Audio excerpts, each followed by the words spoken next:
Pireneju kalni, Francija, 2023. gada 26. jūlijas. Mēs no mūsu kempinga, kurā bijām apmetušies 3 dienas, uzbraucām ļoti lielā kalnā, kurā atradās slēpošanas centrs. Mēs tur nedaudz pabraukājām, redzējām, ka tur notiek celtniecības darbi, kafejnīcu, kuru mēs meklējām, tur neatradām, uzvilkām jakas ar garām rokām un uzsākām ceļu uz leju. Šis ceļš lejā bija ļoti iespaidīgs, kuru es gribētu parādīt šajā filmiņā. No kempinga pret kalnu mēs nobraucām kādu 17 kilometrus. Brīžiem bija ļoti stāvs, pat kādi 10% stāvums. Akumulātoru stāvokli mēs notērējām apmēram kādi 50%.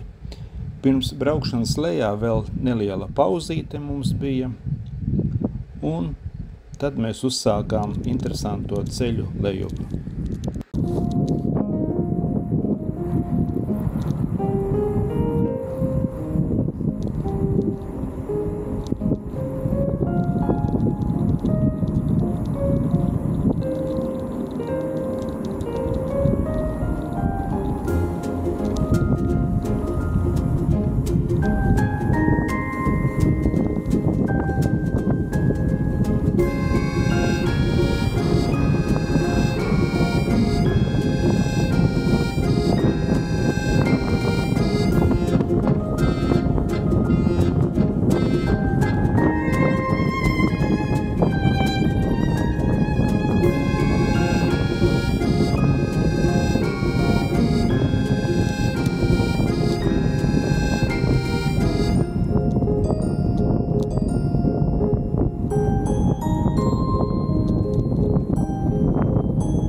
Kilometri.